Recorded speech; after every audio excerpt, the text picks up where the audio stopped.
안녕하십니까, 꿀입니다. 오늘은 아카데미 4강을 좀 해볼까 합니다. 저번 시간에 그 환경에 대해서 좀 말씀을 드렸는데, 이제 변화하는 환경, 이거 많이 중요한데, 이거를 오늘은 문학을 통해서 한번 이야기할까 합니다. 우리가 좀 잘 아는 그 소설이 있죠. 알퐁스 도데의 별이라는 그 소설이 있었어요. 그 스테파네 아가씨와 목동의 사랑 이야기인데, 그 당시 프랑스에서는 되게 사회적으로 좀 좋지 않은, 좀 문란하고 통속적이고 그렇고, 그다음에 정치적으로도 되게 좀 그 격동의 시대에 있을 때, 알퐁스 도데는 순수한 남녀의 사랑을 그리는 이 별 이야기를 했죠. 우리 한 고등학교 때 제 기억으로는 고등학교 2학년인가요? 그때 이제 그 교과서에 실렸던 내용인 것 같습니다. 그 스테파나트 아가씨가 그 이제 목동을 그 가족들하고 그 찾아오지요. 그러다가 이제 목동이 그때 스테파나트 아가씨를 보고 굉장히 흠모하게 됩니다. 그렇지만 목동과 그 스테파나트 아가씨는 그 사회적 신분이 굉장히 컸습니다. 근데 어떻게 이제 쭉 가다가 그 시녀하고 그 스테파나트 아가씨가 그 목동에게 그 먹을 식량을 주고 가다가 길을 잃어버렸죠. 그리고 이제 소나기가 이제 쏟아져 내려가지고 스테파나트 아가씨는 목동에게 찾아와 온 이야기부터 시작이 됩니다. 그때 그 밤하늘의 별이 굉장히 총총하고 아름답고, 그리고 이제 그러다가 이제 스테파나트 아가씨가 목동아 이게 약간 이렇게 기대었다 그러나요? 기대어서 그 잤던 그 잠을 자고 목동은 굉장히 그 가슴이 쿵쾅쿵쾅 뛰면서 그 아름다운 그 이야기가 있죠. 우리 황순론의 뭐 소나기처럼 그 남녀가 그런 어떤 순수한 사랑 이야기가 굉장히 좋은 것 같습니다. 그런데 제가 보면은 아마 알퐁스 도데는 주제어로서 이미 설정되었던 것 같아요. 순수한 사랑 이야기, 순수하게 이렇게 풀어야지 라고 씁니다. 근데 우리가 소설이라는 게 참 어떤 삶의 어떤 한 일부, 개연성 있는 어떤 삶이라고 정의하지 않습니까? 그렇기 때문에 우리는 소설은 거짓, 가공된 이야기로 치부하지 않고 우리에게 그렇게 이루어질 수 있고 벌어질 수 있는 것이 소설이고 문학이라고 합니다. 우리는 문학이란 무엇인가, 인문학이란 무엇인가 하다 그거를 의문을 많이 두지요. 그것이 무엇일까 하는데, 문학이란 그런 향기를 느끼는 거지, 이것이 주제 다루고 소재 다루고, 시험을 보려면 주제어, 소재어, 그 다음에 복선이 무엇인가 이런 거를 잘 봐야 될 것 같습니다. 우리가 아마 경제 투자를 한다던가 이랬을 때도 어떤 주제가 무엇이고 그 의지가 무엇이고 정책의 의지 이런 게 굉장히 중요한데, 먼저 제가 먼저 얘기를 들어볼게요. 별이 빛나는 별이 빛나고 별을 세면서 별 이야기를 하는 목동, 스테파나트 아가씨는 이렇게 얘기합니다. 목동아, 너는 어떻게 그렇게 별을 잘하니? 예, 우리는 맑은 맨날 하늘을 보고 있는 별지기입니다. 이렇게 얘기를 합니다. 별이 막지요. 그런데 제가 여기다 갑자기 좀 이상한 소리를 할까요? 그렇게 맑은 별 안에 스테파나트 아가씨와 목동이 맑은 이야기를 주고받고 있는데, 그런데 갑자기 검은 먹구름이 몰려오고 천둥이 치고 으스스, 목동의 마음에도 어두운 먹구름이 피기 시작했습니다. 이런 걸 소설의 배경이라고 하죠. 배경은, 환경은 주제어에 상당한 영향을 미칩니다. 아무리 정책가가 그러한 좋은 의지를 가지고 정책을 피려고 해도 주변의 환경이 받쳐지지 않으면 정책은 변화되고 실패되고 좌절되어지는 것을 우리는 볼 수 있습니다. 우리가 투자를 할 때도 좋은 의지를 가지고 여기는 내가 돈을 벌 곳이야 이렇게 하지만, 어떤 그 변화되는 환경을 간과하거나 모를 경우에는 크게 다칩니다.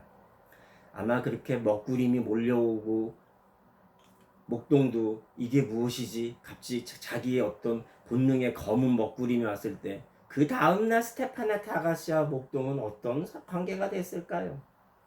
이것이 소설입니다. 이것이 제가 오늘 말씀드리고 싶어하는 환경에 대해서 우리가 왜 배경을 잘 봐야 하는가. 뉴스를 보면은 무엇을 하겠다라고 얘기하지만, 우리가 정책가도 아니고 우리는 상류층도 아니고, 우리가 제 아무리 분석을 잘하고 제 아무리 노력을 한다 그래도 알기 어렵습니다. 차라리 우리가 산사에서 아니면 예배당에서 조용히 기도하고 그리고 혼자 자기가 명상을 하면서 도대체 지금 이 나라는 어디로 흘러가고 있고 이 나라의 경제는 어떻게 되어가고 있으며 변화되어가고 있는 환경에 중심을 둬야 됩니다. 그 배경을 모르고는 주제어에 접근할 수가 없습니다. 우리는 아카데미를 통해서 통찰할 수 있는 그 눈을 가르쳐 드리려고 합니다. 우리가 제일 상류층은 아니지만 할 수 있는 것이 바로 있습니다. 바로 배경입니다. 코로나가 왔습니다. 급작스럽게 와갖고 환경이 확 바뀌었습니다. 앞으로도 다른 환경이 펼쳐질 겁니다. 그 스테파나트 아가씨하고 목동하고의 검은 구름이 몰려왔을 때 그들에게 새로운 어떤 삶이 그 소설의 진행 과정이 바뀌어지게 겁니다. 그것처럼 이렇게 먹구름이 갑자기 오고 그랬을 경우에는 달라집니다. 사람들은 이렇게 배경이 달라지고 하는데 변화하지 않고 보수적이고 그것이 좋다고 옛것에 치우치고 있다면 노천명 시인의 사슴 이야기를 할까요? 모가지가 길어서 슬픈 짐승이여 관이 높은 너는 무척 높은 족속이었나 보다. 모가지가 길어서 슬픈 짐승이요. 목이 너무 딱딱하고 빳빳하고 변화하지 않네요. 사슴 그렇지만 그러다가 빳빳하다가 높다고 족속이 항상 그렇지 않습니다. 변화해야 합니다. 바뀌어야 합니다. 지금 이제 보면은 금리는 계속 내려가지고 사람들은 흥분을 하고 있습니다. 투자 환경이 좋아졌다고요. 사실 그렇지 않지요. 투자 환경이 좋아진 것은 아닙니다. 한번 보십시오. 정상적으로 주가가 올라가려면 기업의 영업이익률이 올라가야 됩니다. 기업들이 셧다운이 된 상태에서 영업이익률이 정상적으로 올라갈 수는 없습니다. 현재의 투자 환경은 오직 돈의 힘으로 올라가는 유동성 장세입니다. 만약에 우리가 1998년 IMF 때 이와 같은 방법을 썼다면 사회적 혼란은 그렇게까지는 없었을 겁니다. 그렇지만 그때는 긴축 재정을 썼습니다. IMF의 권고였죠. 그리고 이거는 미국이나 중국의 중심이 아닌 우리나라, 즉 경제적으로 그렇게 큰 나라가 아닌 우리나라에서 동아시아에서 터졌기 때문에 IMF를 맞이한 겁니다. 지금은 기업의 펀더멘탈이 그다지 좋을 리 없고 기업의 펀더멘탈이나 기업의 환경이 변화되고 있음에 중점을 둬야 되겠습니다. 주식이 정상적인 흐름을 올라가는 것은 분명한 것은 영업이익률이 올라가고 안정적인 순이익과 그래프가 정상적으로 우상향을 해야 하는데 지금은 그러한 것이 아닙니다. 부동산 시장을 보겠습니다. 부동산 시장이 정상적이지 않지요. 부동산의 정상은 실수요자들입니다. 실수요자들이 돈이 충분히 쌓여서 그 고용이나 그 자기의 벌어들이는 것과 플러스 레버리지를 일으켜서 자기가 원하는 지역을 사는 것이 올라가는 거지요. 지금 우리나라 자영업이 무너지고 지금 고용이 흔들리는 상태에서 실수요자가 주가 돼갖고 올라가는 정상적인 시장은 아닙니다. 전반적으로 경제는 나쁘다 이렇게 표현하는데 또 누구는 좋다 얘기합니다. 좋다라고 하는 것은 미시적이고 지역적이고 좀 작은 부분에서 그렇게 벌어집니다. 무엇이지요? 돈의 힘입니다. 내년까지는 경제 위기는 없을 겁니다. 왜냐하면 돈을 어마어마하게 풉니다. 우리는 8월 달쯤에 부동산이 상당히 전반적으로 반등할 거라고 보고 있습니다. 그 이유는 주식시장은 2000포인트를 이미 넘어서 2300 정도 가면 그 자금이 다시 부동산 쪽으로 또 흘러들어올 수 있기 때문이죠. 부동산이 올라가는 것은 정상적인 그래프로 올라가는 게 아닙니다. 바로 유동성 때문입니다. 유동성 이 자금이 당장의 기업으로도 아니면 자영업이나 산업 전반이나 미래 성장 쪽으로 돈이 쏠리지 않고 일순간으로 부동산 쪽으로 또 몰려올 가능성이 높습니다. 그렇기 때문에 우리는 또 그 부분을 간과할 수는 없지 않겠습니까? 그렇지만 우리는 하락할 때 또 정상적으로 턴을 할 때 심한 모마리 하는 거를 봐야 됩니다. 저는 주식을 올해 2월부터는 주식 쪽에다가 좀 투자를 많이 했고 관심을 거기다 다 줬습니다. 어디라고요? 전 삼성전자가 주가 아니라고 누누이 말씀을 드렸을 겁니다. 제 생각입니다. 저는 가장 저평가되었다고 하는 코스닥 쪽에다가 다 투자를 했다가 코스닥을 다 정리를 저번 초쯤에 했습니다. 5월 초쯤에. 그리고는 그 우량주 쪽에다가 좀 받아놨죠. 저는 도리어 SK가 좀 좋아 보였었거든요. 그 삼성보다는 SK, 뭐 대기업도 이 환경에 잘 적응할 수 있는 기업을 좀 선택하는 것이 좀 좋을 것 같습니다. 그렇지만 이제는 다시 부동산 쪽으로도 생각을 합니다.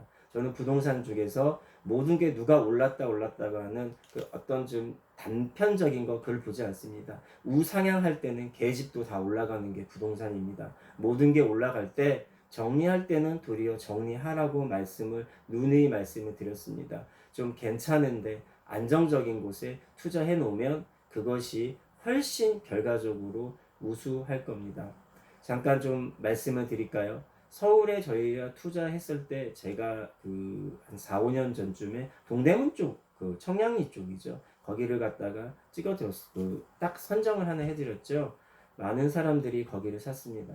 거기는 왜냐면 제가 봤을 때 40년 서울 집값이 부산의 집값과 그래프가 이렇게 서울 집값은 떨어지고 부산 집값이 올라서 저희 혁신 아파트하고 동대문 서울 아파트하고 딱 값이 맞은 적이 한 번도 없었습니다.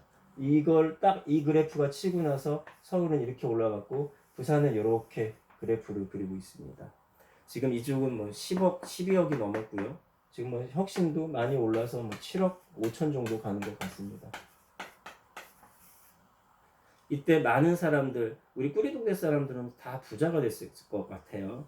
이것만 해도 한 50개 정도를 많이 사서 제가 말씀대로 안 팔았죠. 안 판 사람들은 상당히 돈을 많이 벌었을 겁니다. 이때 34평 기준이 무이자였고요. 그 레미안이었습니다. 미드카운티 5억 4천 정도였었죠. 그때 뭐 좀 피를 주고 샀다고 해도 이때는 피가 그렇게 비싸지도 않았습니다. 한 3천 정도, 그럼 5억 한 7천 정도 12억이면은 뭐 상당히 많이 올랐죠. 근데 문제 세금이 이제 문제일 것 같습니다. 세금 내시면 될 것 같아요. 오늘은 하나씩 하죠.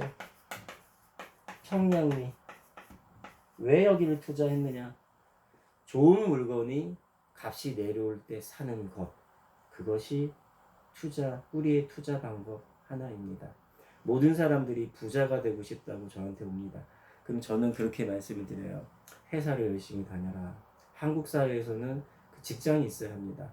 열심히 회사를 다니면서 짬짬이 어떤 재테크 쪽에 대해서 관심을 둬라. 그리고 이거는 묻어놓고 너는 직장 생활을 열심히 해라. 네 주가 흔들려서는 안 된다.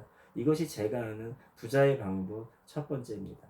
대단하게 빨리 그렇게 될 것 같지만 그거 큰 방법, 옳은 방법 아닌 것 같아요.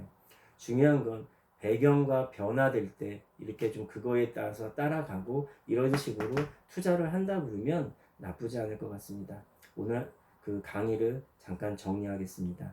환경, 배경이 많이 바뀌고 있지요.